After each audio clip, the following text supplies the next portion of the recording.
Beleza. Boa noite, pessoal. Sejam bem-vindos, né, ao nosso estudo bíblico, né, de quinta-feira. O pessoal aqui de Campo Grande já está aí acostumado, né, com nossa rotina de quinta-feira. É muito bom ter vocês também presentes aí tem irmão de Londrina, Curitiba. É muito bom ter a presença de vocês. Bom, a gente vai estudar a carta de 1 Coríntios bom, vamos fazer uma oração, daí a gente já começa. Vou fazer uma oração, daí a gente começa aqui o nosso estudo, tá bom? Vamos orar. Obrigado, Senhor Jesus, por esse dia, Pai. Obrigado pela nossa vida. Agradecemos por cada um aqui presente, por essa oportunidade que nós estamos tendo de estudar a Tua palavra. Que o Senhor nos guie, Pai, acima de tudo, para ter a sabedoria, para entender a Tua palavra, acima de tudo, não só compreender na parte teológica, mas acima de tudo, ter coragem para colocar em prática a nossa vida e permitir que a Tua palavra nos transforme e nos faça cada vez mais parecido com o Senhor, Pai. Então, obrigado pela presença de cada um, nos guarde e nos proteja, em nome de Jesus. Amém. Então, a gente vai estudar a carta de Coríntios, né? Primeiro e segundo Coríntios, começando pela primeira carta aos Coríntios. E se a gente pudesse colocar um título nessa carta, né? Um dos títulos que a gente poderia colocar nessa carta, tá aí no slide. Deixa eu só ver se eu consigo colocar a canetinha aqui. A canetinha. Eu gosto de riscar o slide. Isso, então aqui, ó. Se a gente pudesse colocar um título nessa carta, seria esse daqui, ó.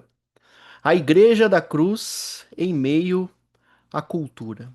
Talvez esse seja um título muito propício, né, para a carta aos Coríntios, porque ah, a gente pode dizer que é uma carta extremamente atual, uma frase bem comum. Não sei se você já ouviu falar do Billy Graham, que foi um grande evangelista, né, do século XX, né, que viajou o mundo pregando o evangelho, arrastava multidões. E uma das frases que ele tinha, ele costumava dizer que a Bíblia é mais atual ou mais moderna do que o jornal de amanhã. E a carta de Coríntios é uma carta que demonstra isso, porque todos os assuntos que nós vamos tratar dentro da carta, você vai perceber que, assim, é como se Paulo estivesse escrevendo isso para a nossa cidade atual. É como se Paulo estivesse escrevendo isso para a realidade de Campo Grande. É como se Paulo estivesse escrevendo isso para a realidade de Curitiba. É como se Paulo estivesse escrevendo isso para a realidade de Londrina, ou seja lá qual for a cidade que você esteja inserido.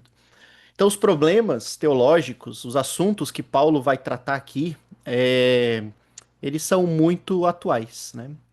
Ah, Paulo vai falar sobre divisão, Paulo vai falar sobre imoralidade, Paulo vai falar sobre problemas de culto, Paulo vai falar da falta de santidade, Paulo vai falar principalmente de como a igreja de Cristo, como nós, como igreja, precisamos nos comportar num mundo onde as pessoas não seguem a Cristo. Então, a- a- Paulo está escrevendo para uma igreja que está inserido numa cultura totalmente corrupta, né? E Paulo está chamando essa igreja a agir diferente do mundo, né? Então, não é muito diferente daquilo que nós vivemos, daquilo que nós pregamos, daquilo que Deus, daquilo que Cristo espera de nós, nos dias de hoje, né? Então, é extremamente atual. Então, a igreja da cruz em meio a essa cultura, né, que nós estamos inseridos. E a cultura, ela é uma coisa muito. Por mais que a gente vai ler a Carta de Coríntios, a gente vai ver e estudar um pouco sobre a cultura deles, e muitas coisas são parecidas com o que a gente tem hoje, mas é interessante esse ponto, né? Como a cultura ela é algo que muda. A cultura com o tempo, algumas coisas continuam iguais, mas muitas mudam, né? Então, coisas que no passado as pessoas viam com uns olhos, hoje vêm com outros, né?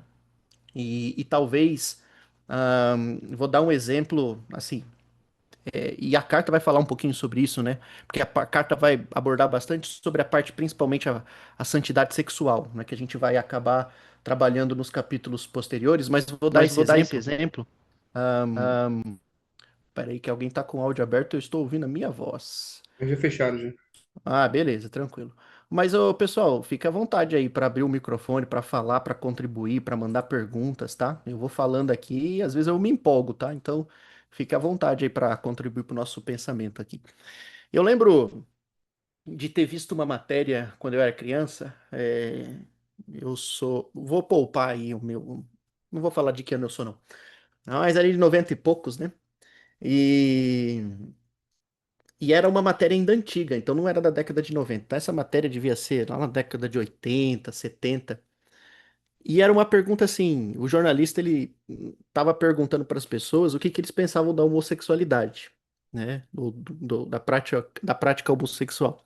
E era bem assustador, porque perguntava pra pessoa na rua, e não eram cristãos, era tipo população normal. O que que você pensa disso? E o pessoal falava, é uma falta de vergonha na cara, tinha que morrer, né? E era muito comum você ouvir esse tipo de comentário, tinha que morrer, tinha que morrer, tinha que morrer. Isso daí não presta, isso daí é horrível, e essas pessoas tinham que morrer. Era bem chocante a entrevista, né? Então, esse era o pensamento, por exemplo, da maioria das pessoas, né, há 30, 40 anos atrás, né? E hoje, né, se você repetir o processo, você sair na rua e perguntar para as pessoas o que que você pensa sobre isso, você vai encontrar muitas pessoas falando sobre ah, um pensamento totalmente diferente. Não, tranquilo, não tem problema, não, realmente é muito bonito, toda forma de amor é válido, né? Que são as coisas que a gente ouve, né? Por aí, né? Então você consegue ver como, só um exemplo para você perceber como ao passar dos anos a cultura ela muda, o pensamento da população ela muda. A população, né, o pensamento assim, geral, né, no senso comum, ele vai sendo adaptado com o tempo. E isso na parte sexual, isso na parte econômica, no modo de se vestir, no modo de falar, nas músicas. Então, a cultura ela é algo que está em constante mudança, correto? E só que o evangelho não, né? O evangelho não está em constante mudança. Talvez a forma em que a gente pregue o evangelho, a forma que a gente leve o evangelho para as pessoas, ele possa mudar as ferramentas, a maneira em que a gente leva, mas a mensagem em si, a estrutura da mensagem, ela não muda. Ela é a mesma, né? Então, e eu acho que Corinto, a carta de Corinto, ele traz esse pensamento para nós, né? Para a gente olhar e pensar com sinceridade sobre a nossa cultura, né? O mundo que a gente vive, aonde nós estamos inseridos. E acima de tudo, o que que Deus espera de nós como cristãos nesse mundo? O que Deus espera de nós como discípulos, como igreja nesse mundo?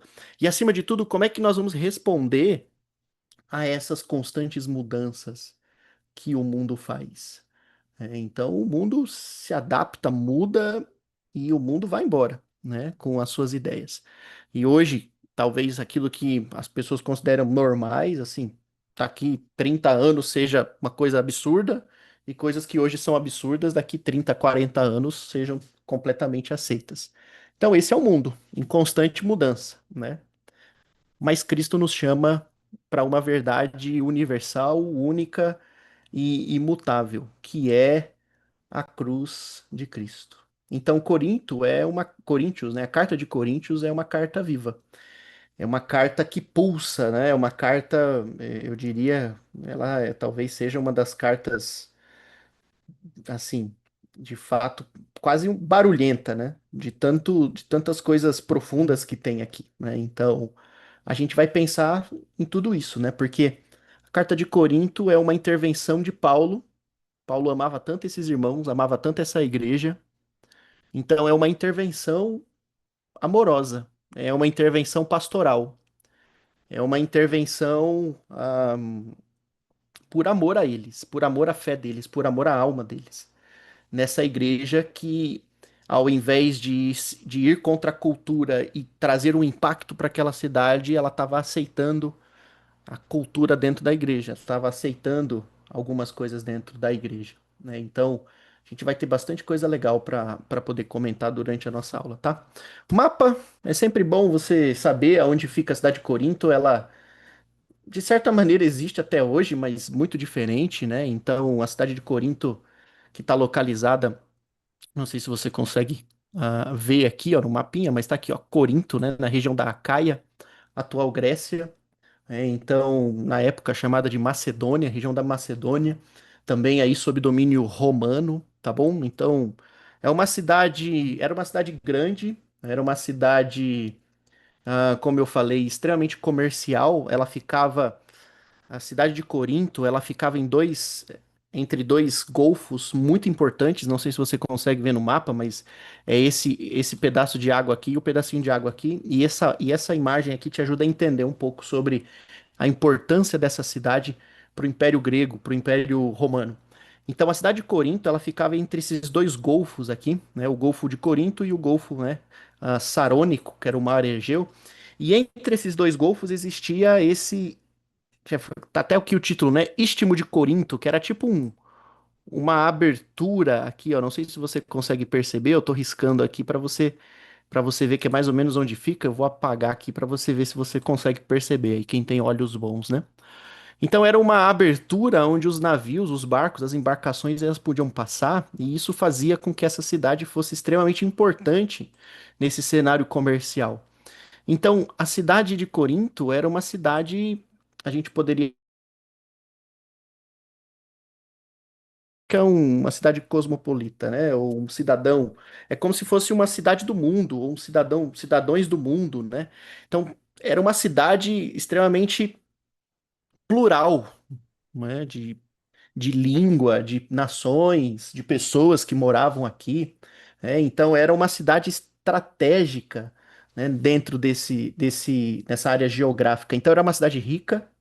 Era uma cidade cheia de influência grega, cheia de influência romana, né? Então ela é uma cidade antiga, né? Ela foi construída no ano 146 antes de Cristo e depois ela foi destruída e reconstruída por Júlio César no ano 44. Então já sobre um Império Romano, então ela se tornou uma cidade romana extremamente importante, ao ponto de ser chamada muitas vezes de Pequena Roma, né? Em algumas literaturas para que você possa entender o tamanho da importância e da influência que a cidade de Corinto tinha. Então é como se você pensasse, sei lá, talvez quando eu penso numa cidade plural no Brasil, eu penso, por exemplo, em São Paulo, né? Uma cidade gigante, comercial. Se alguém pensa assim, se eu preciso trabalhar e ganhar dinheiro, é São Paulo, uma cidade plural, gente do Brasil inteiro, cheia de cultura, né? Então essa era a cidade de Corinto, tá bom? Então era uma cidade conhecida por sua riqueza comercial, também essa questão social, né? E ao mesmo tempo por ser uma cidade muito é, de uma cidade de muitos negócios, a gente também pode pensar que existia uma grande diferença social, né? Então muitas pessoas ricas, muitas pessoas pobres também, né? Então que isso é muito comum nesses grandes centros. E uma outra característica muito grande da cidade de Corinto era a questão da imoralidade sexual, né? A prática sexual deles era uma prática de pensamento grego, então muito liberal. E aí vem Paulo para ensinar a fé em Cristo e mostrar um caminho de pureza e de santidade que com certeza era totalmente o oposto daquilo que eles tinham visto até então. Então, ao ponto de na cidade você ter templos, haviam templos pagãos, cultos de mistério e principalmente templos de prostitutas cultuais, né? Então isso era extremamente comum na cidade de Corinto. Então vá desenhando esse mapa na sua mente para que você possa entender esse ambiente, porque é nesse ambiente que Paulo prega o evangelho e uma comunidade aparece, uma igreja aparece, né? E aí pensa a igreja tendo que conviver no meio de tudo isso. Então imagina isso, você vai lá, né? A gente falou de Paulo, mas imagine você indo lá e plantando uma igreja nesse ambiente. Pensa nos desafios, pensa nos processos, pensa nos problemas e também nos desafios, né, que você teria, que com certeza foi tudo isso que Paulo enfrentou aqui durante essa cidade, tá? A gente tem algumas fotos aqui, eu peguei essas imagens do nosso professor aqui da Sercris, né, o Zé, que fez uma viagem.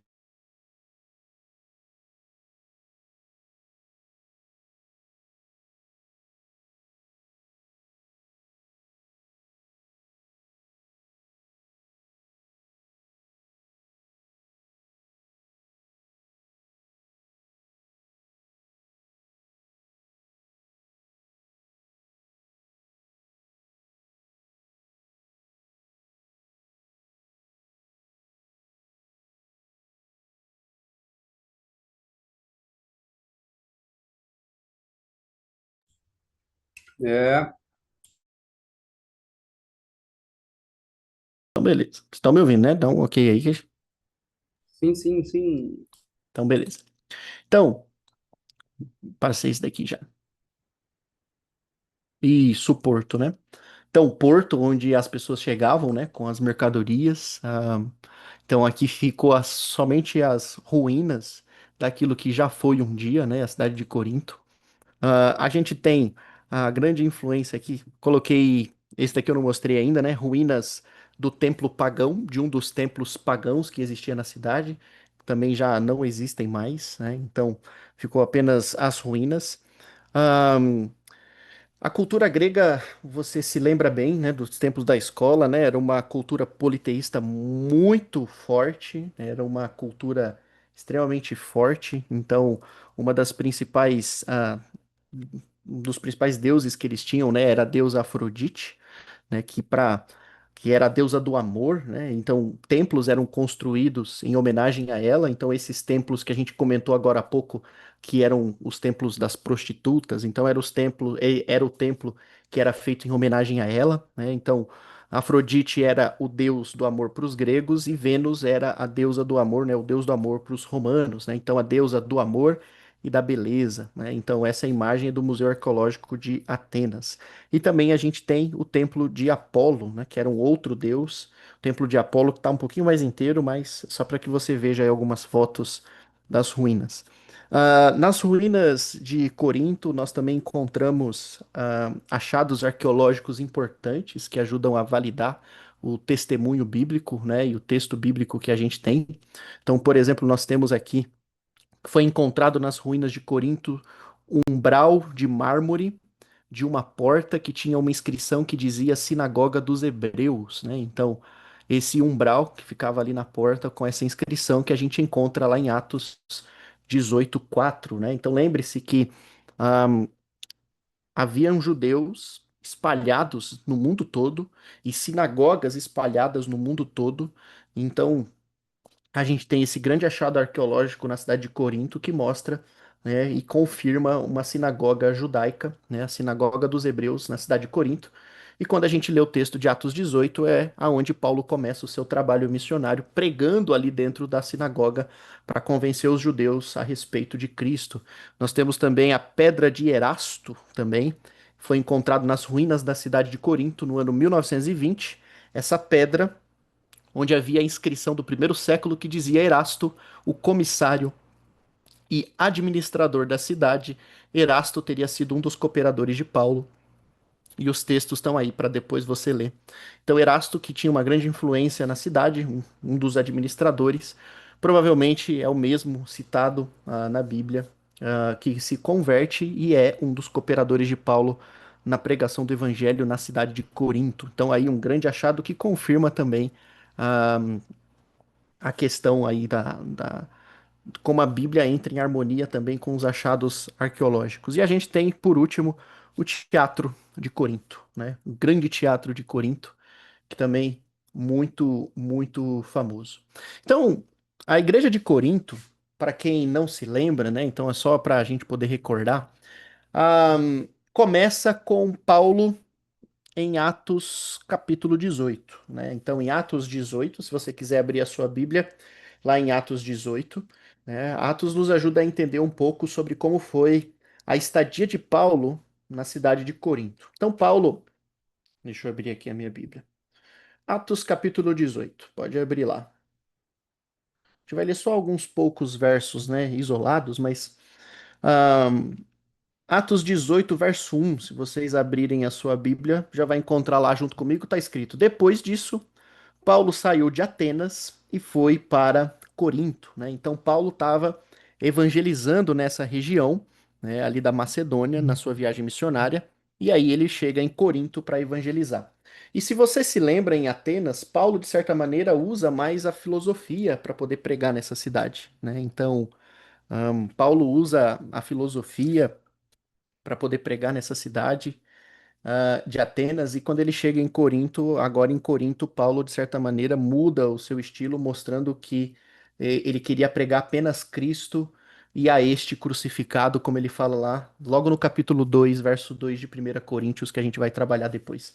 Então, Paulo chega em Coríntios vindo de Atenas, né? E é nesse texto onde Paulo precisa trabalhar. Então, Paulo vai trabalhar como fabricante de tendas, né? Junto com Áquila e com Priscila, né? Então, no verso 2, ele conhece Áquila e Priscila e eles, já convertidos ao cristianismo, eles trabalham juntos construindo tendas.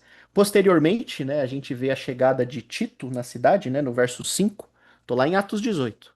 Lá no verso 5 diz assim, ó, depois que Silas e Timóteo chegaram da Macedônia, Paulo se dedicou exclusivamente à pregação. Então, Paulo fica por um tempo pregando o evangelho, mas de certa maneira limitado. Então, enquanto ele não tem recurso, ele volta, ele vai trabalhar fazendo tendas.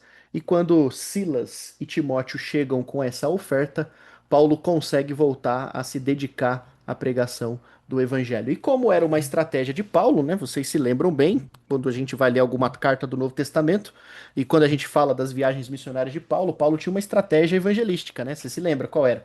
Paulo vai para onde primeiro quando ele chega numa cidade? Para uma sinagoga. Então Paulo vai para a sinagoga para poder pregar o evangelho para eles. E por que que Paulo começa com uma sinagoga? Porque os judeus era muito mais fácil, teoricamente falando, né? Quem estava esperando o Messias eram os judeus, né? Então, os judeus estavam esperando o Messias. Então, quando Paulo entrava numa sinagoga, a tarefa que ele tinha era convencer os judeus que aquelas profecias do Velho Testamento eram acerca de Jesus e que eles deveriam aceitar Jesus como seu Salvador. Então, Paulo sempre começava dentro de uma sinagoga para pregar para os judeus. Em alguns lugares dava certo, alguns se convertiam, em outros lugares não dava certo, ele era chutado, né? Mas quando dava certo, ele já não estava mais sozinho na cidade, ele tinha apoio e ele começava a pregar para os gentios. Quando não dava certo, ele saía, né? Batia lá os, até nesse texto fala sobre isso, né? Como ele sai e batendo os pés, né?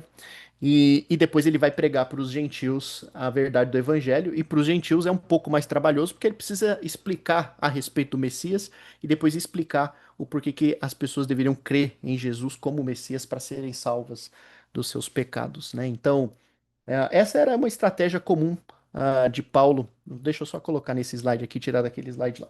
Então, essa era uma estratégia comum que Paulo usava, tá bom? Então, Paulo fica na cidade de Corinto um ano e meio. Foi um ano e meio na cidade de Corinto, 18 meses, e isso foi, até para o padrão de Paulo, quando você estuda o livro de Atos, é bastante tempo. Paulo não costumava ficar muito tempo num lugar, não. Geralmente ele ficava algumas semanas ou alguns meses, mas mais de um ano era extremamente raro, então Paulo ficou ali um ano e meio, e isso foi bastante tempo para esse trabalho de Paulo. E essa igreja que nasce na cidade de Corinto é composta por esses dois grupos.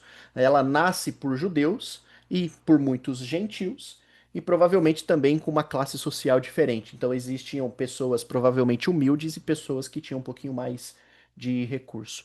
Qual é o grande problema? O problema é que Paulo precisa ir embora, né? Paulo precisa ir embora da cidade, né? Ele não pode ficar lá muito tempo. E aí começam a surgir os problemas, né? Os problemas começam a surgir. E as cartas que nós temos, de certa maneira, são é a maneira que Paulo tem de se comunicar com a igreja para ajudá-los, para corrigi-los, para orientá-los, né? Então, a carta de Corinto, essa carta que nós temos, ela é de extrema valia, mas não foi. Primeiro Coríntios não é a primeira carta que Paulo escreve para eles, né? Então nós provavelmente temos aí um conjunto de cartas, né? Então provavelmente foram quatro cartas escritas nesse processo. Então só duas foram preservadas, né? Deus preservou duas para que a gente tivesse acesso, mas provavelmente são quatro cartas que Paulo escreve para eles, tá bom? Então eu vou até deixar no slide aqui, ó, para que a gente tenha um cronograma de mais ou menos como foi feito esse processo, né? Então nós temos o texto lá de 1 Coríntios 5:9, onde Paulo menciona uma carta anterior, quando ele fala em 1 Coríntios, capítulo 5, verso 9, ele fala, olha, na outra carta eu já tinha falado sobre isso com vocês, eu vou até ler o texto aqui para vocês. Ó. Então, 1 Coríntios 5:9, Paulo diz assim, ó, já lhes disse por carta que vocês não devem se associar com pessoas imorais. Então Paulo já tinha falado para eles sobre o problema da imoralidade em outra carta. Que carta é essa? Não sabemos. Essa carta não foi preservada, mas o texto nos mostra que havia uma carta antes dessa que Paulo escreveu, tá bom? Então, deixa eu só abrir aqui nessa parte. Então, provavelmente, essa carta que nós temos, que a gente chama de Primeiro Coríntios, provavelmente é a segunda carta que Paulo escreve para eles, tá bom? Então, tem até aqui no slide, ó, zeríssima, deixa eu pegar aqui o meu anotador, né, minha caneta. Então, ó, zeríssima seria a carta de Paulo aos Coríntios, né, que seria a primeira carta que Paulo escreveu. Então, nós não temos essa carta. E posteriormente, os coríntios, eles respondem Paulo. Eles escrevem para Paulo, né? Então eles escrevem para Paulo até, né, algumas dúvidas que eles tinham e tal. Então eles escrevem uma carta, você vai ver isso nos estudos. Então os coríntios escrevem para Paulo, a gente também não tem essa carta que os coríntios escreveram para Paulo. E aí sim nós temos a primeira carta de Coríntios que nós temos aqui na Bíblia, que na prática seria a segunda carta de Paulo aos Coríntios, que é essa carta de instrução, mostrando aí para os irmãos todos esses pontos que a gente vai trabalhar na carta de Coríntios. E depois nós temos uma terceira carta que Paulo escreve para os Coríntios, que o pessoal chama de carta severa, né? Que é a carta de Paulo aos Coríntios. Nós também não temos essa carta. Então, na prática, é a terceira carta de Paulo aos Coríntios, né? Que é uma carta mais dura ainda que Paulo provavelmente escreve para eles. E por fim, nós temos a quarta carta, né? Que nós chamamos de Segundo Coríntios. Na prática, a quarta carta de Paulo aos Coríntios que a gente tem, Segundo Coríntios, tá? Então, seria mais ou menos esse conjunto, né? Esse foi a comunicação entre Paulo e os coríntios durante esse tempo, tá? A carta provavelmente foi escrita ali no ano 53, 54, acho que eu tenho isso, não tem no slide, mas provavelmente entre o ano 53 e 54 depois de Cristo é que a carta é escrita. E Paulo escreve essa carta provavelmente quando ele está na cidade de Éfeso, né? Então, Paulo vai embora e depois ele escreve essas cartas, né? Então, ele provavelmente escreveu primeiro Coríntios quando ele estava na cidade de Éfeso, beleza? Então, são algumas, assim, instruções básicas, né? No sentido de essa introdução, só para que a gente construa esse campo para entender bem tudo aquilo que Paulo vai tratar na carta, beleza? Então, ahn, além de receber, como você viu aqui, né? Os coríntios escrevem uma carta para Paulo. Lá no capítulo 1, Paulo vai dizer que ele recebeu notícias da igreja de Corinto pela. Ele até fala assim no texto, quer ver? Ó? 1 Coríntios 1:11. 1 Coríntios 1:11 diz assim, ó: Meus irmãos, fui informado por alguns da casa de Cloe de que há divisões entre vocês. Então Paulo foi avisado por alguns da casa de Cloe, então por essa família, né? Então Paulo foi avisado por esses irmãos que eram parte dessa família sobre os problemas que estavam acontecendo dentro da igreja. E ele também, recebendo as dúvidas que os irmãos tinham, né, Paulo entendeu o que estava acontecendo na igreja, os problemas teológicos e de comportamento que estavam havendo dentro da igreja, e aí sim Paulo vai escrever sobre a carta aos Coríntios. Beleza? Por enquanto tá tudo certo. Alguém tem alguma dúvida? Comentários? Fiquem à vontade, porque agora a gente vai entrar na parte teológica da carta, né? As questões que Paulo vai trabalhar na carta.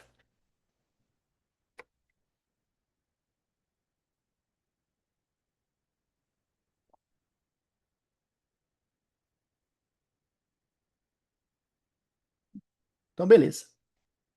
Então, vou entender que vocês estão entendendo tudo ou não estão entendendo nada.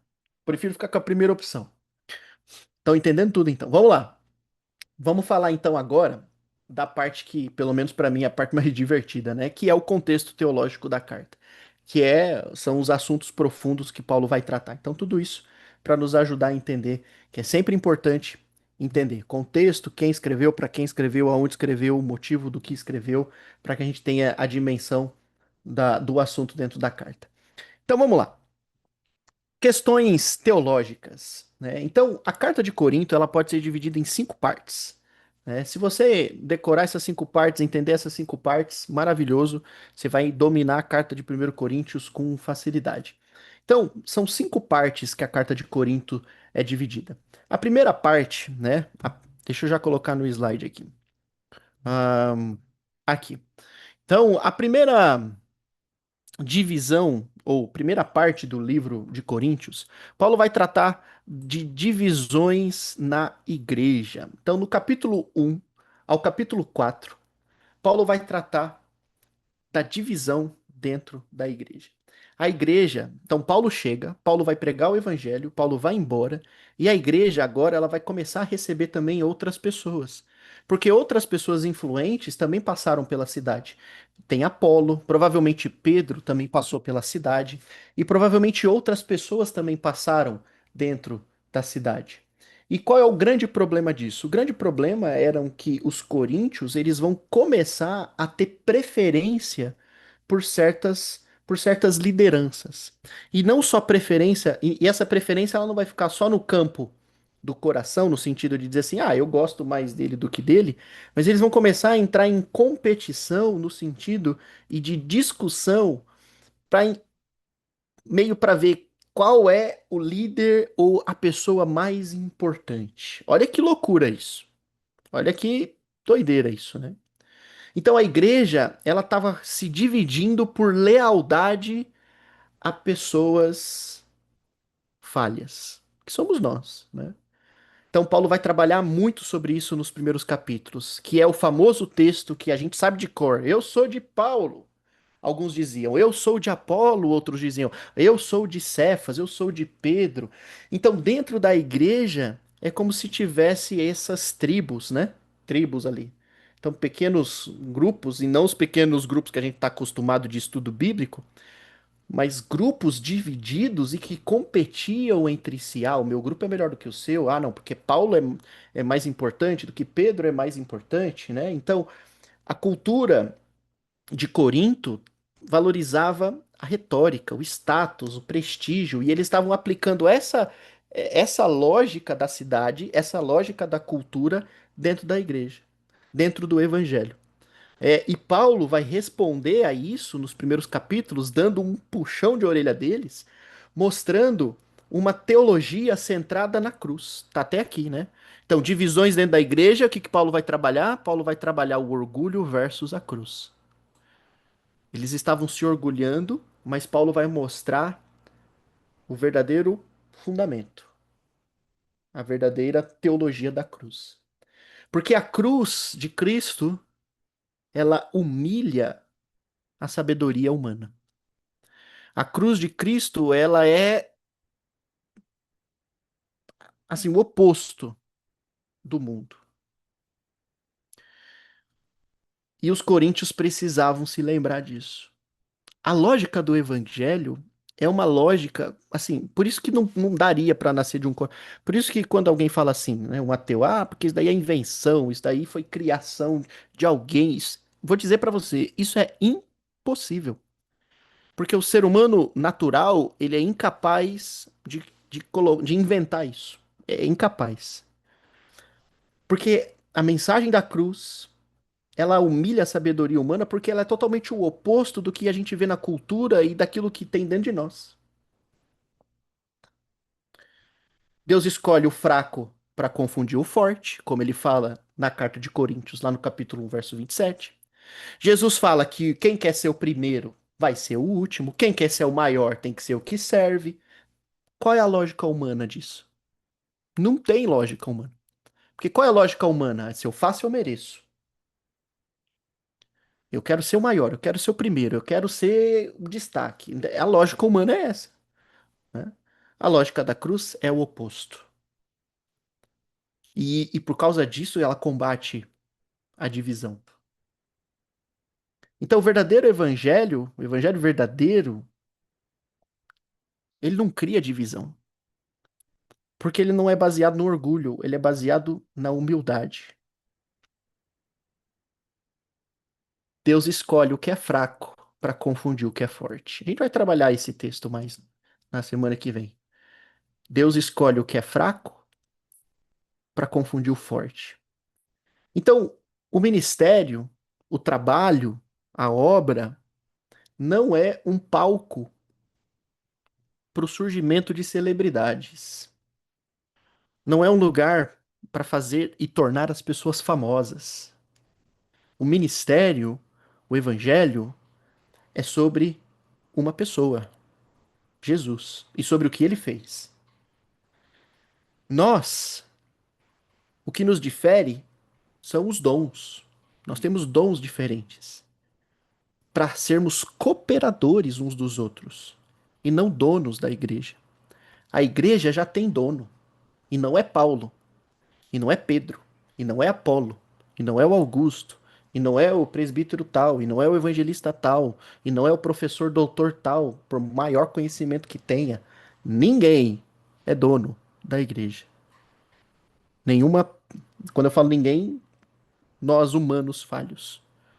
O dono da igreja é Cristo, o pastor perfeito, que morreu por nós para fazer com que a igreja surgisse. É ele o dono da igreja. Ele é o cabeça da igreja. Ele que morreu pela igreja. Ele é o pastor, o dono, o noivo, não nós. Então, Paulo responde ao orgulho deles com a teologia da cruz, mostrando a cruz que humilha a sabedoria humana. Então a igreja não tem dono. Bom, tem Jesus, não nós. Pegou a ideia? Então nós somos cooperadores. Cooperamos uns com os outros. Dentro da igreja não existe hierarquia. Ninguém está acima do outro. Somos todos irmãos, servindo uns aos outros para a glória de Deus. E aqui vale destacar um ponto interessante, né? Que ah, a divisão nasce de uma igreja que adota critérios do mundo para medir grandeza. Vou dizer de novo. A divisão nasce, ela começa a nascer quando a igreja ela começa a adotar critérios do mundo para medir grandeza. Como é que nós, como é que o mundo mede grandeza? Quem é mais produtivo, quem é mais aquilo, quem chega primeiro. E quando a gente começa a usar esses critérios dentro da igreja, a semente da divisão tá ali. E a gente precisa tomar cuidado, né? Então, divisão é uma coisa terrível. Deus abomina divisão. Deus abomina. É uma coisa terrível, porque você está dividindo o corpo de Cristo. E como é que você divide? E a igreja não é nossa e a gente está dividindo Cristo, né? Então, divisão é uma coisa terrível que precisa ser combatido. E a gente combate isso com humildade, com a teologia da cruz, colocando Cristo no centro de tudo e sendo humildes, né? Então, a gente vai falar bastante sobre isso. Então, os primeiros 4 capítulos, Paulo vai tratar sobre a questão da divisão. Nos próximos capítulos, no capítulo 5 e 6, Paulo vai tratar sobre sexo e sobre santidade. Sexo e santidade.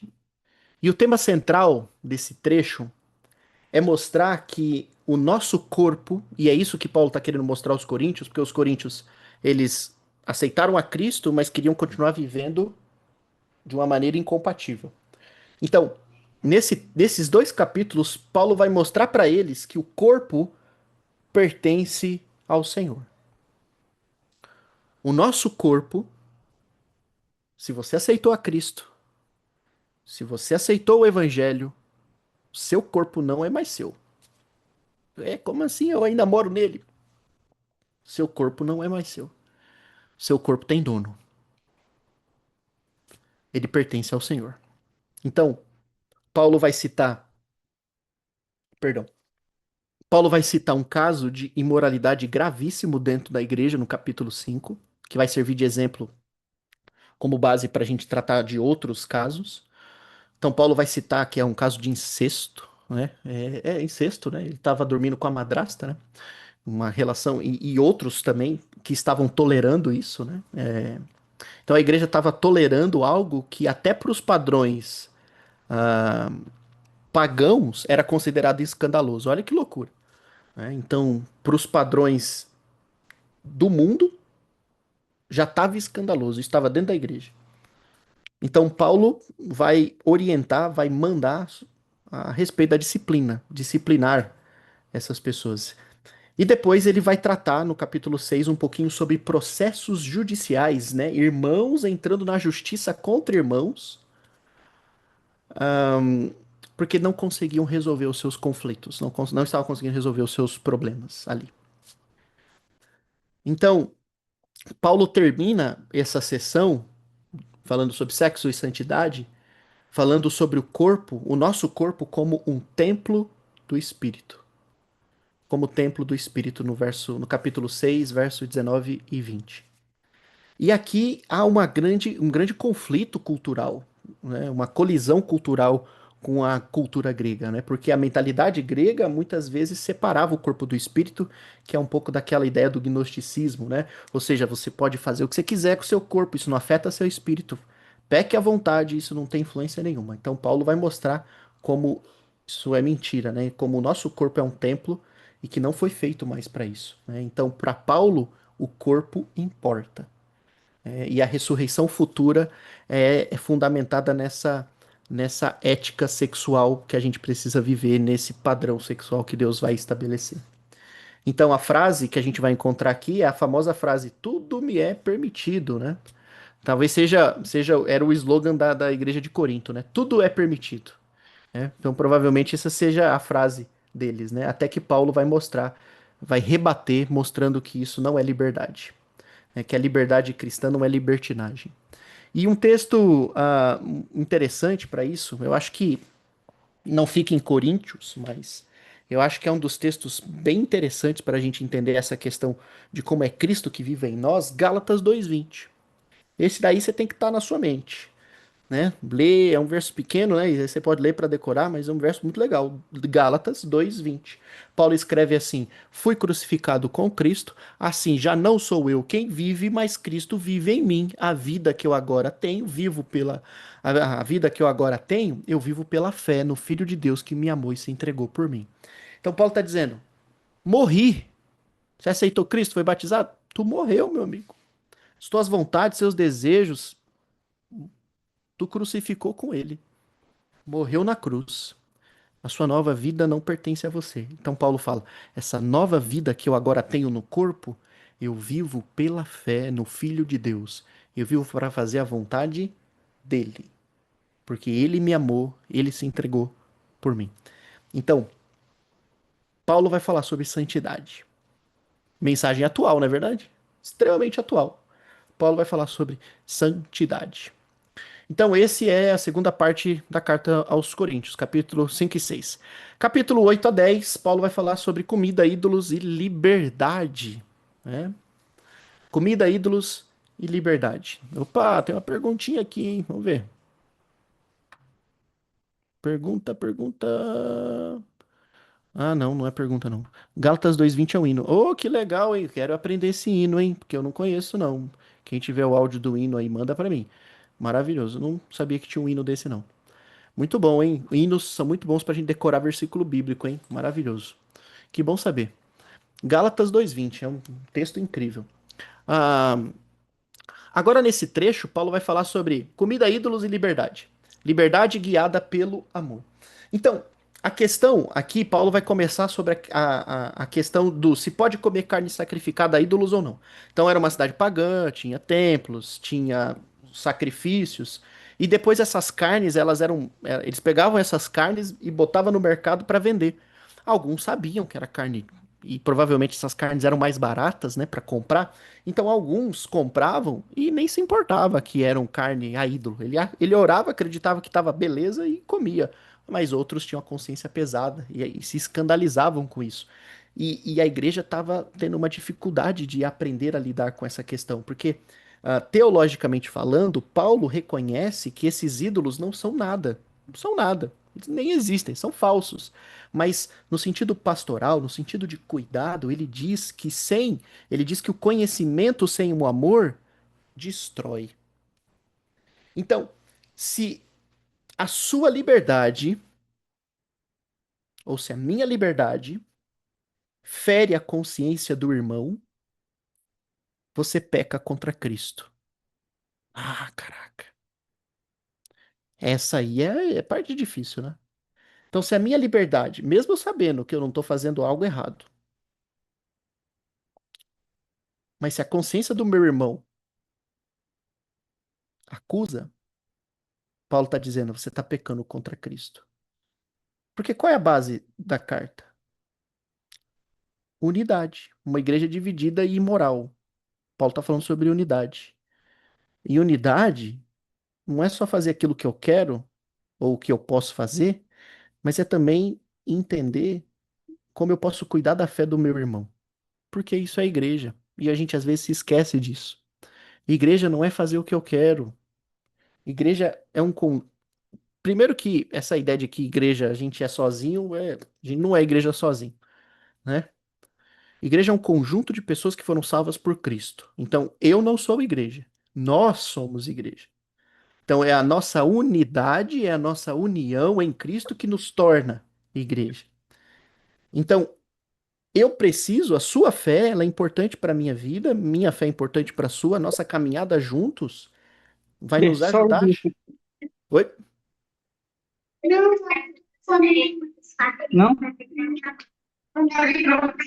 Não, não, não. Acabou de jantar. Não. Ah, perdão. Então, tá. Achei que era uma pergunta.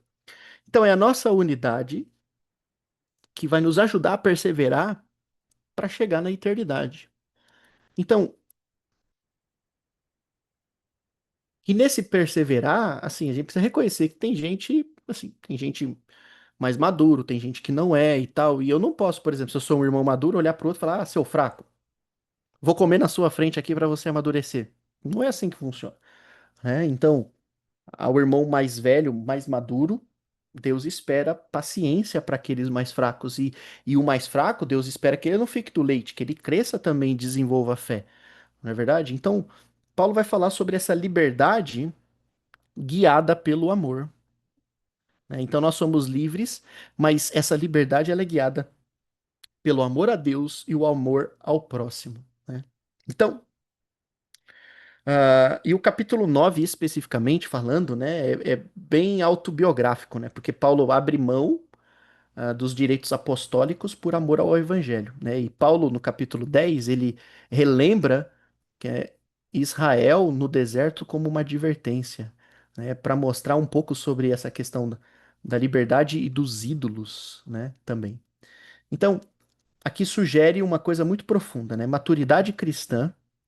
Não é Maturidade cristã não é sobre exigir direitos.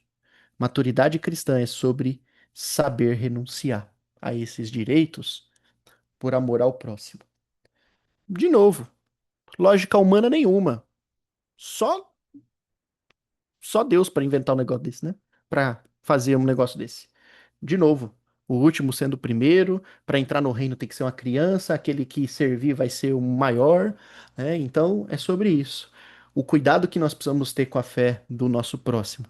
Quarto, o encontro semanal, o culto público, que aqui tem textos assim interessantíssimos, né?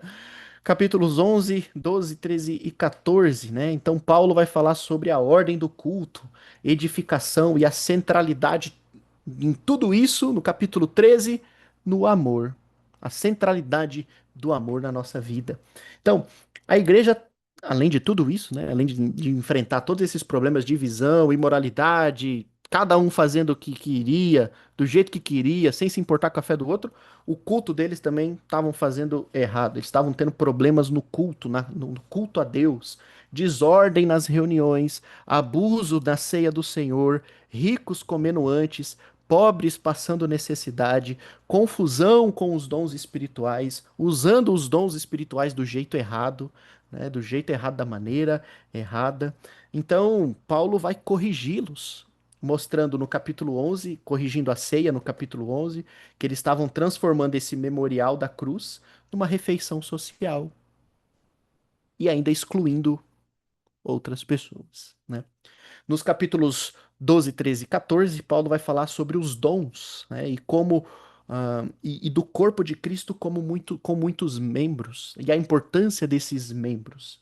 Paulo vai falar da diversidade, de uma diversidade de dons, mas de uma unidade, porque Deus distribui os dons para que uns sirvam, para que a gente vá servindo a igreja e isso traga unidade, não divisão, né? Pelo contrário, ali estava tendo divisão também por causa dos dons. Ah, eu falo em línguas, você não fala em línguas, então eu sou mais importante do que você. Ah, porque eu profetizo e você não, então o meu dom é melhor do que o seu. Então, olha que loucura, né? E é interessante isso. Eles tinham os dons, mas estavam usando da maneira errada. Então, é importante destacar que Paulo não fala contra os dons, porque os dons não são um problema, mas o que Paulo vai tratar aqui é o uso egoísta deles. Como eles estavam, e é óbvio, né? Divisão, imoralidade, só podia resultar nisso. Então, eles estavam usando os dons de maneira egoísta, para o seu bel prazer, para sua vanglória, né? Para sua, enfim. Então, Paulo vai mostrar que o culto a Deus é para edificar, não para impressionar. E é um texto, acho que, muito necessário para os dias de hoje. Tem uma pergunta no chat, vamos ver, Atos 10, 11, 15, um exemplo sobre carnes impuras ou algo do tipo? Eu acho que é, né, na reunião, né, da igreja, no concílio de Jerusalém, não é? Atos 10? Pedro... Ah, não, é a visão de Pedro, né? É a visão de Pedro. 11 a 15 é a visão de Pedro, não é, Eric? Não considere impuro aquilo que eu matei. É, assim, pode ser um exemplo, mas na verdade, Jesus não está falando muito sobre alimentos ali, né? Jesus estava falando na visão de Pedro do lençol que baixa sobre a distinção entre gentios e judeus. Os judeus consideravam os gentios impuros para entrar no reino. Então essa visão era para convencer Pedro de que ele deveria ah, entrar na casa de um gentio e convertê-lo, né? E pregar o evangelho e batizá-lo, que ele não estava fazendo nada errado. Então alguns usam para tratar de comida, mas assim, não é sobre comida, né? Então Jesus estava preparando o coração de Pedro para pregar o evangelho para os gentios, né? Então, esse é o contexto da carta do capítulo 10. Um pouquinho mais para frente, o Eric, né, no Concílio de Jerusalém, se eu não me engano, no capítulo 15, aí sim a gente pode falar um pouquinho sobre carne sacrificada a ídolos, porque é um dos. Exatamente, ó, no capítulo 15 de Atos, a gente tem um concílio de Jerusalém, onde eles vão falar sobre algumas coisas que eles iriam orientar os gentios a não fazerem, e uma delas era não comer carne sacrificada a ídolos e se abster da imoralidade sexual. Então ali sim ele fala sobre carnes sacrificadas, carnes impuras, no capítulo 15, tá bom? Aí qualquer dúvida, manda aí se ficou com dúvida, beleza? Então, voltando aqui. Ah, estava falando sobre a ordem no culto, né? O culto deve edificar e não impressionar. E hoje, na maioria das igrejas, na maioria das denominações, você não precisa fazer um esforço para observar isso. O culto, ele não é cristocêntrico. O culto, ele é. ah, o homem está no centro do culto. Tudo é planejado pensando em como aquilo vai agradar as pessoas. Nossa, a gente precisa de uma luz tal para agradar, sim, a gente precisa de um som tal, a gente precisa de uma luz de uma música aqui no fundo quando o cara estiver pregando para poder emocionar aquele cara, né, e tal. Então, na verdade, o culto muitas vezes ele não é para edificar, mas ele é construído para impressionar pessoas, né?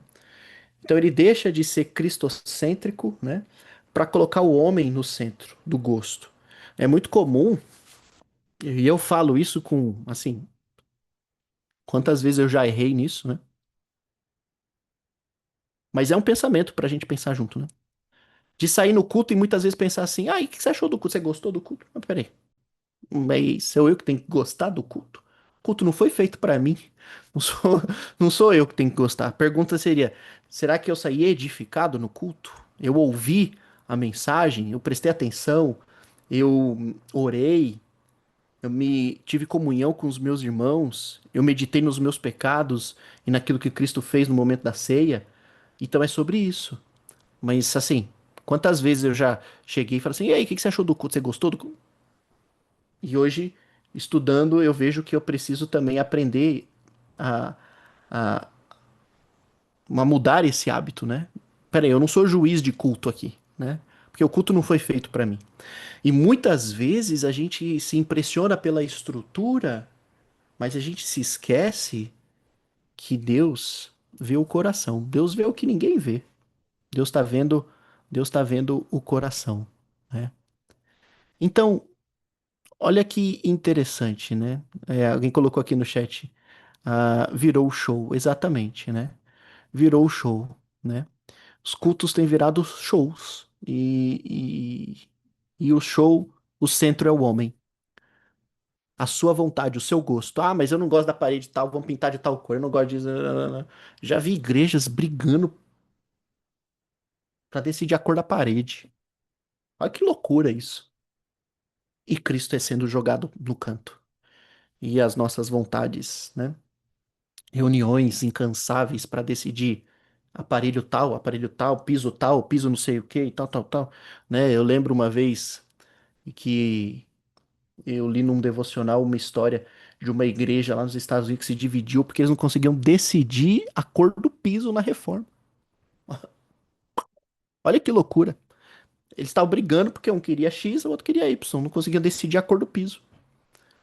E Cristo vai sendo jogado por lá. Então, uma briga tão grande, eu vou me reunir à noite, vocês se reúnem de manhã e a gente não se vê. Então, será que a carta de Corinto é tão antiga assim? Não, né? É muito mais atual do que a gente pensa. Então, o culto, ele precisa edificar. Ele não é para impressionar. Ele é para agradar a Deus. E a gente agrada a Deus fazendo o que Deus pede, do jeito que ele pede. E simples. Se Deus pediu desse jeito, amém. Porque ele é o autor, ele é o alvo da adoração, né? E nós somos os adoradores, né? E lembre daquilo que Jesus falou para a mulher samaritana. Quem é que Deus está procurando? Quem é que o Pai procura? Os verdadeiros adoradores que o adorem em espírito e em verdade. Em espírito, essa entrega total. Em verdade, da maneira correta. Que Deus se agrada. Então, para a gente pensar. A gente vai pensar bastante sobre isso nas nossas aulas.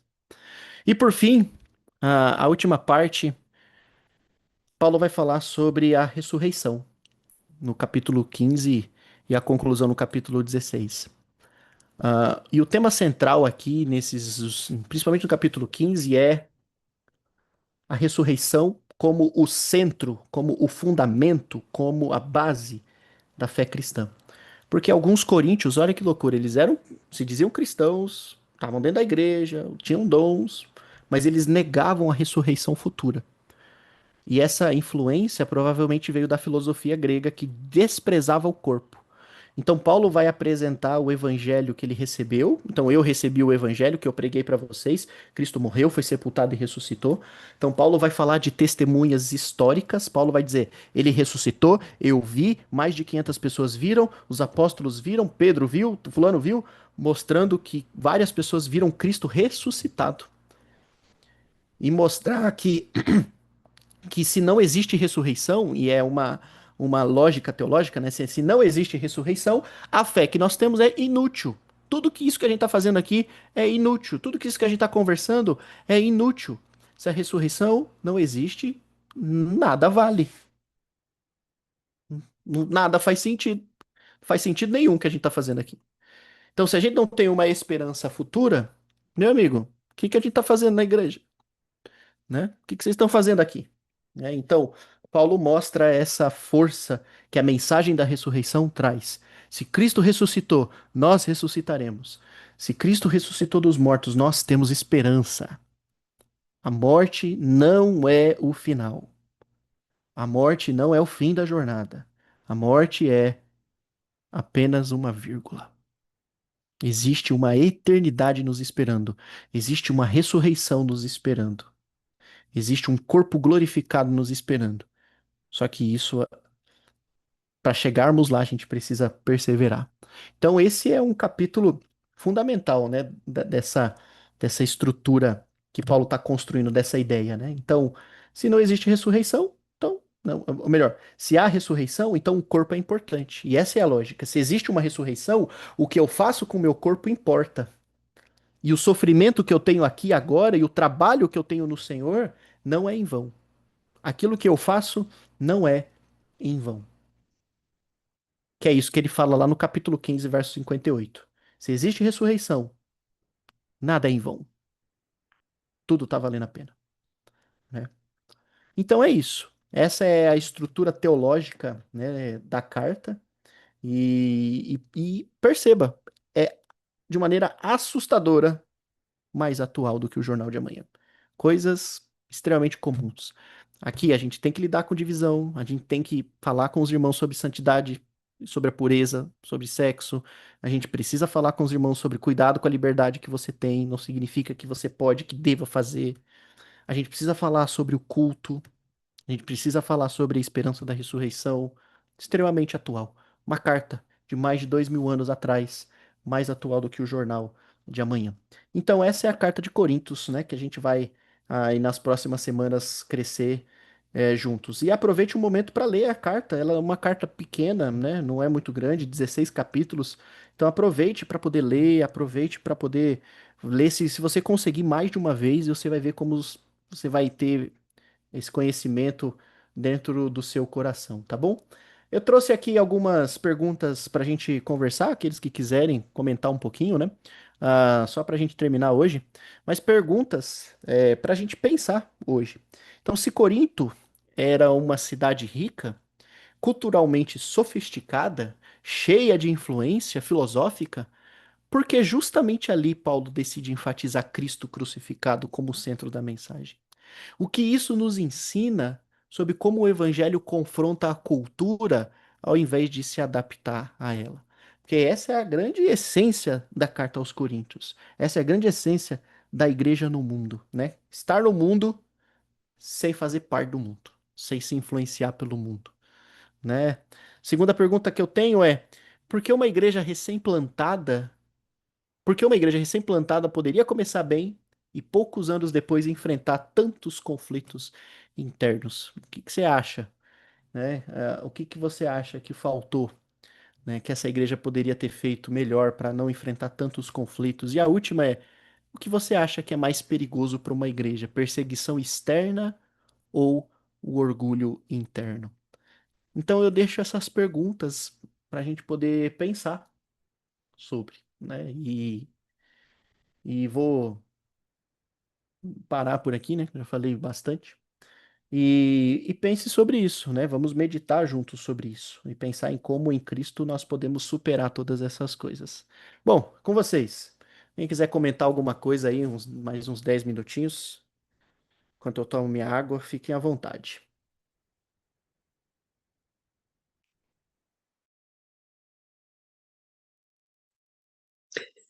Você falou aí sobre essa segunda pergunta, né? Começa bem e aos poucos começa com conflitos internos. Eu gosto que minha mãe fala, falta chinelo no povo. Se o povo levasse umas chineladas de vez em quando, parasse de pensar só em si, que às vezes o povo parece criança. A gente, às vezes, tem umas atitudes de criança. E falta, às vezes, eu acho que falta isso, umas boas chineladas, aí a gente vai lá para o caminho de novo e volta por onde a gente nunca deveria ter desviado.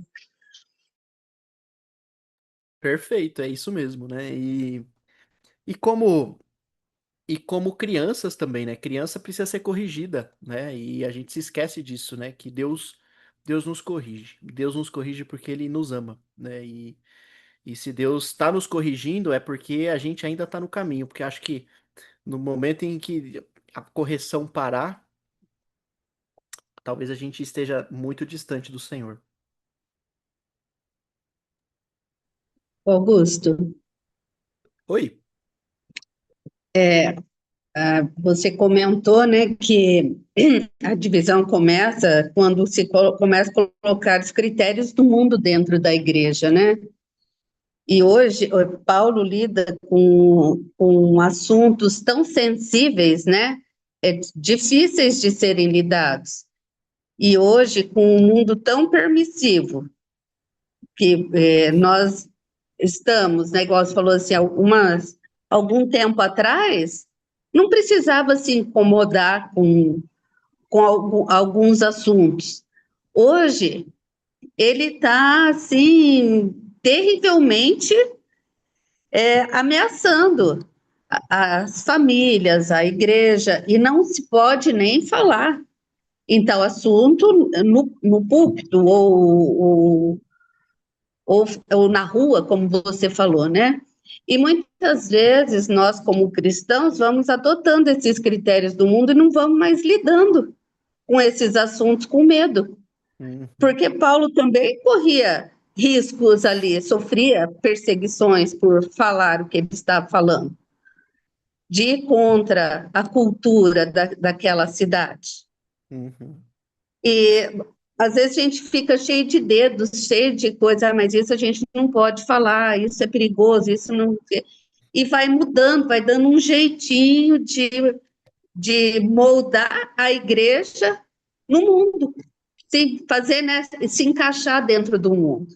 Uhum. Então, é um risco, eu vejo que é um risco grande que nós corremos, que temos que estar bem atentos mesmo, nos cuidando das congregações, de como está a nossa mente diante de tudo que está acontecendo no mundo, para que eu não comece a pensar como o mundo.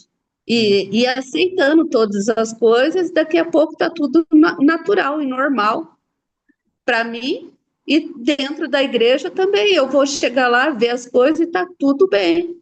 Eu vou Uhum. até gostar do que está acontecendo lá dentro, como Uhum. aconteceu ali em Corinto. Perfeito. E eu já vivi isso aqui também, sabe? Principalmente nessa parte de sexual, né? Dizer assim, olha, não coloca isso na pregação, não, porque você põe isso numa EBD, põe isso numa aula lá na quinta-feira ou na sexta, mas na pregação não fala sobre esse assunto, não, né? E eu falei, tá bom, obrigado. E aí a gente foi lá e colocou esse desafio, e realmente não é fácil você falar de alguns assuntos, mas é importante. Essa ideia de que não existe, de que existem assuntos em que a gente não pode falar no púlpito, com todo respeito, né, aos irmãos, mas isso daí é um pensamento maligno, né? E a gente precisa, como igreja, aprender a falar de qualquer assunto. A questão é, talvez existam pessoas que não estejam preparadas para falar desse assunto. Mas, irmãos preparados, eles podem falar sobre qualquer assunto. A gente deveria ter capacidade de pregar. E olha só que coisa interessante, né? Eu tava pensando hoje sobre essa questão, pensando na aula de hoje, como o perigo, porque é o perigo do pecado dentro da igreja. É isso que a gente precisa pensar. O perigo, e o próprio Paulo fala em outro trecho, como o pecado é como um fermento que cresce e vai contaminar tudo. E se não for tratado, e isso é perigoso, porque vai destruir a igreja de dentro para fora. Lá no Velho Testamento, quando Acã, não sei se você lembra da história, quando Acã ele roubou os despojos da guerra, Deus não falou para Moisés, lá para Israel, Acã pecou. Ele não falou isso. O que que ele falou? Israel pecou. Então, uma pessoa decidiu desobedecer a Deus e decidiu roubar aquilo que Deus falou. Não pega. Ele pegou. Acã. Deus falou, não pega. Ele foi lá e pecou. E Deus falou, Israel pecou. E por causa do pecado de Israel, 20, se eu não me engano, foram 26 israelitas que morreram quando eles tentaram entrar na próxima cidade, que era a cidade de Ai. Né? Na próxima cidade que eles iam entrar, eles perderam. Era uma cidade tão pequena que eles até pensaram assim: ah, vamos mandar poucos soldadinhos, porque vai ser fácil. E eles perderam e morreram. Tá? Né? E Deus falou: Acã pecou. Deus falou: Israel pecou. Então, para a gente entender um pouco sobre isso, né? Como a gente precisa lidar. Então, essa ideia de que tem coisas dentro da igreja que não pode lidar é o primeiro passo para a destruição.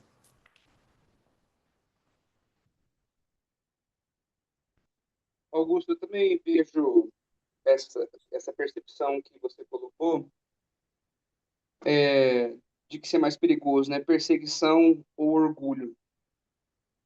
Eu percebo que o orgulho, muitas vezes, é um grande problema que ocorre nas igrejas, começando com a liderança, Uhum, né? Vejo uma liderança geral, assim, que às vezes se importa muito mais em aparecer, em falar que faz, do que de fato fazer, uhum, né? Até estávamos aqui em uma das aulas das cartas pastorais, conversando com o presbítero aqui de Curitiba, E uma coisa interessante que ele colocou, e que eu também já pensava igual, é que o presbítero, diácono, evangelista, ele não precisa que a igreja o consagre como para ser. Ele tem que ser antes, na verdade, porque isso é Uhum. dom. Então, parece que algumas pessoas não compreendem isso e viram uma espécie de cargo numa empresa, onde hoje eu sou evangelista, daqui a pouco eu quero ser promovido a presbítero, e daqui a pouco a sabe-se lá o quê, e vira algo que prejudica o corpo todo, Uhum. né? Tem um professor que fala que líderes fracos fazem uma igreja fraca, uma igreja enfraquecida. E isso é notório na nossa geração, onde nós estamos vendo um evangelismo cada vez mais fraco, igrejas cada vez menores, irmãos que estão muito mais preocupados justamente em estar pregando lá na frente num dia de culto, do que de fato trabalhando nos bastidores para que a igreja cresça. Uhum. Então, eu percebo que isso, como você disse, né, ainda é muito atual e ainda é para todos nós essa Uhum. lição. Amém. É isso aí. Esse é um grande desafio para nós. E é de novo, né? É, esse que você falou, né? Cargo, ver como cargo, é critério do mundo dentro da igreja, né? Então, e é difícil, não é fácil, porque você pensa assim, né? A gente tem que trabalhar. Hoje eu trabalho com a igreja, mas assim, pensa em todos os irmãos da igreja, né? Tem que sair, ir para a empresa, trabalhar a semana toda, aí meta, resultado, promoção, aí. E às vezes eu entendo que é difícil, né? Aí você chega na igreja, você tem que virar uma chave e entender, peraí, o que eu tava fazendo ali não se aplica aqui, é diferente, né? A ordem do reino é diferente, né? Então é um exercício constante, né? Pra gente conseguir separar as coisas, né? Muito bom, muito bom. Bom, se ninguém tem mais nenhum comentário, é isso, né? Obrigado aí pela presença de vocês. Na semana que vem a gente começa aí com os primeiros capítulos, né? Então já leia, pelo menos leia até o capítulo 4, né? Que é aquele primeiro trecho. Não sei se a gente faz todo, né? Mas provavelmente os primeiros dois a gente consegue fazer. Então, mas já leia até o capítulo 4, pelo menos, já vá lendo, anotando seus pensamentos, a parte que você entende ali, que os versículos que se destacam, né? Pensando nessa ideia da divisão. E aí, na semana que vem, se Deus quiser, estaremos juntos para crescermos juntos e conversarmos sobre esses primeiros capítulos aí. Tá bom, pessoal? Então é isso. Obrigado aí pela presença de vocês. Fazer uma oração breve aqui para a gente poder encerrar e aí a gente finaliza, tá bom? Vamos orar. Obrigado, Senhor Jesus, por esse momento, por esse tempo que tivemos, Pai, que nós possamos ter humildade para aprender com a tua palavra e realmente colocar sempre o Senhor no centro da nossa vida e que com essa carta, né, de Coríntios nós possamos aprender a sermos de fato mais parecidos com o Senhor e fazer com que aquilo que nós precisamos abandonar, que o Senhor nos dê coragem, força e que teu Espírito trabalhe dentro de nós, para que a gente realmente abandone, Pai, e sejamos mais próximos do Senhor e dos nossos irmãos. E que o Senhor possa usar também os nossos dons e talentos para a honra do teu reino e que nós tenhamos sempre a humildade de reconhecer, Pai, que somos realmente apenas servos e que o Senhor é o Rei da nossa vida e queremos glorificar o Senhor como tal. Obrigado por cada um presente aqui, né? Nos guarde, nos proteja. Tenhamos um restante de semana abençoado e até a próxima quinta-feira possamos estar juntos estudando a tua palavra. Em nome de Jesus que oramos. Amém. Amém. Valeu, pessoal. Obrigado, né? E nos vemos aí na próxima quinta-feira. Fiquem com Deus. Valeu,